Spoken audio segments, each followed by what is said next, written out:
So students, in last class we have discussed about the case 1 of Raoult's law. Now we are going to discuss the case 2 of Raoult's law.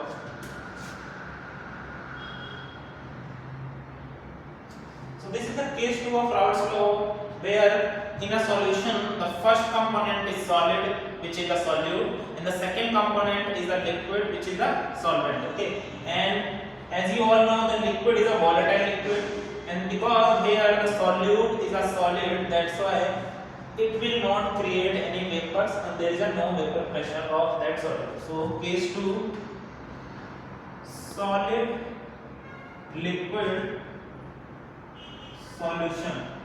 Okay, here solid is solute, which is A, and liquid is solvent, which is B. Okay, and solute is non volatile, that's why there is no vapor pressure of solute. Solvent is volatile. Okay, so what is the formula of Raoult's law? Basically the formula of Raoult's law, as we have discussed earlier, the total pressure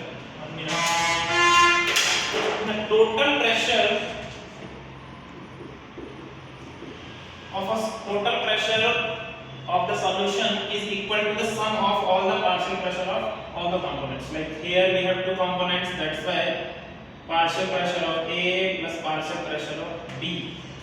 Okay, so as I told you earlier, because solute is a solid which is non-volatile, so non-volatile substance has no vapor pressure, that's why we can eliminate this portion.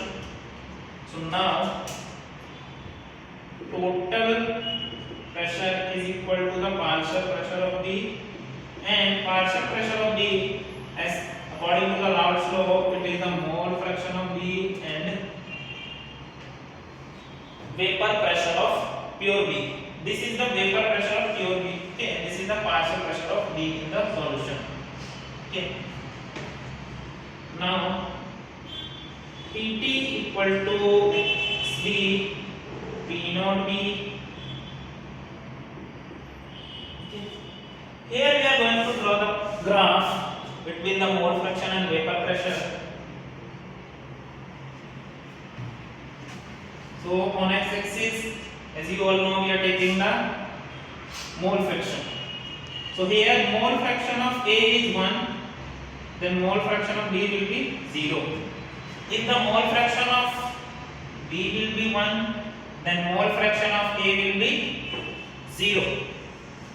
Now because here on this axis only pure A is present, but pure A is a non-volatile substance, so that's why there is no vapor pressure. So this is 0, vapor pressure of this component, A component A is 0. But B is a volatile solvent, so there is some vapor pressure of B. So we can assume at any point, let's say this is the pure vapor pressure of component B in a pure state. Okay, so here this line, this axis, this is belongs to vapor pressure. Total pressure equal to mole fraction of B and P naught B. So this graph can show you the variation of vapor pressure with respect to the mole fraction. This is the mole fraction on x-axis. So this is the case 1 for solid liquid solution, and in previous video we have discussed the case 2. This is the case 2 for solid liquid solution, and in previous video we have discussed the case 1, which is for liquid solution. After this we are going to discuss the colligative properties. Okay, so and you know what is the colligative property? Colligative property are the such type of properties of a solution which belongs to the number of solute particle irrespective of nature of that solute particle. Okay, so here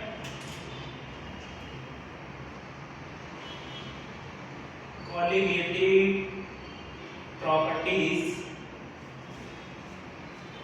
Colligative properties. So definition of colligative properties are such type of properties of a solution.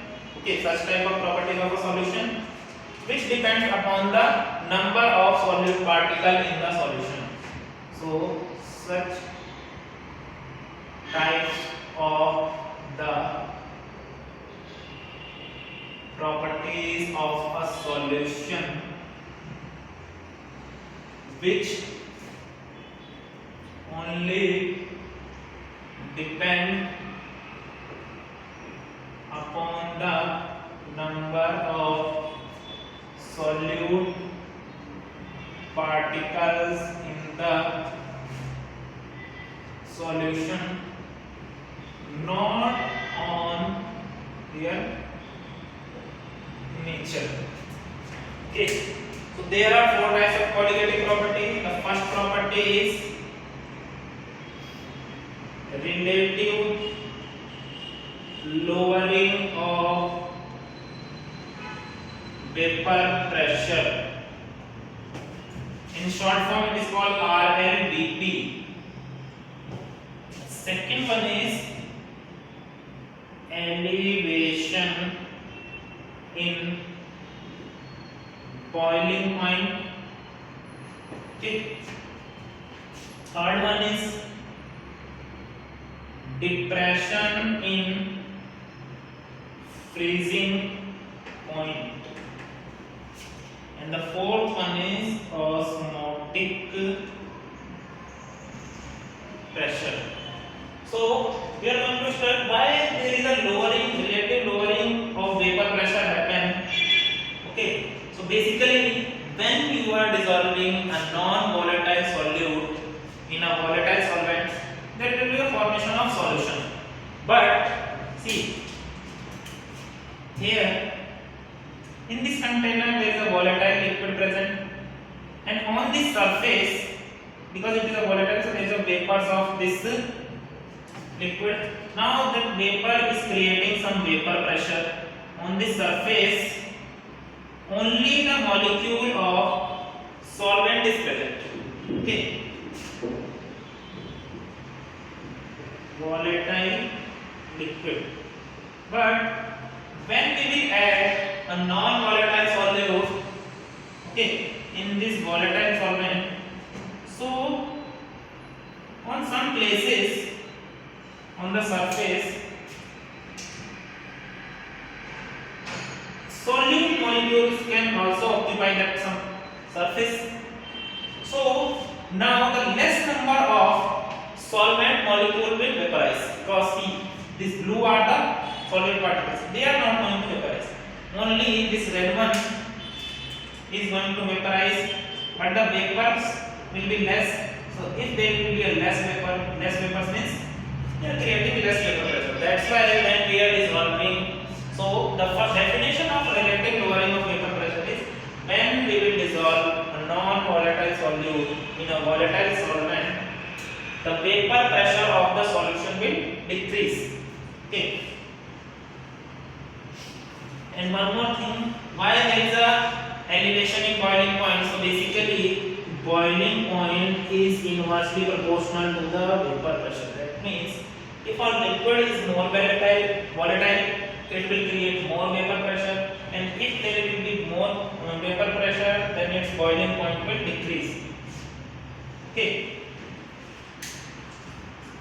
So now here first one is RLVP, relative lowering of vapor pressure.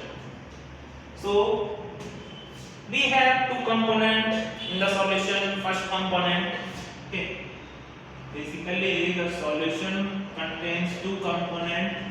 A is solute here and B is solvent. Okay.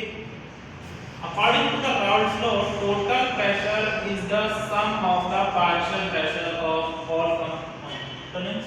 Already we have derived this relation. Now, because the solute is non-volatile, for non-volatile solute, vapor pressure of pure air will be 0. Okay, so here Pt equal to xa P naught A plus xb P naught B. Now here this one is 0, so we can eliminate this part. So total vector pressure will be xb P naught B here. Okay. Now as we all know, sum of the mole fraction will be 1. So here we can put the value Pt equal to 1 minus xa P naught B, then Pt. Now here I am writing P total is the, sometimes it is called Ps, that is the pressure of the solution. Okay. So here in the place of Pt, sometimes we can replace this Pt by Ps. Ps is the vapor pressure of the solution, and here P naught B, we are saying that it is P naught. This is the vapor pressure of pure solvent. So here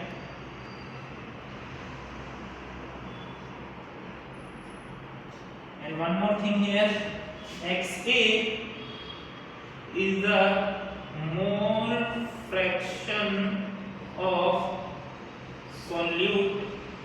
So we can write here solute P naught. So here it will be Ps minus P naught equal to 1 minus x solute. Now it will be x. We can, after some mathematical calculation, we can write that is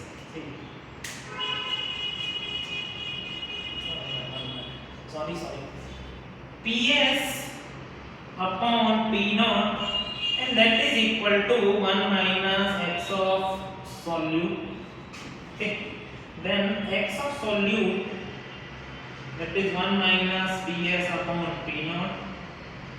Then here x of solute will be P naught minus Ps upon P naught. Okay, so this is the main formula of relative lowering of vapor pressure.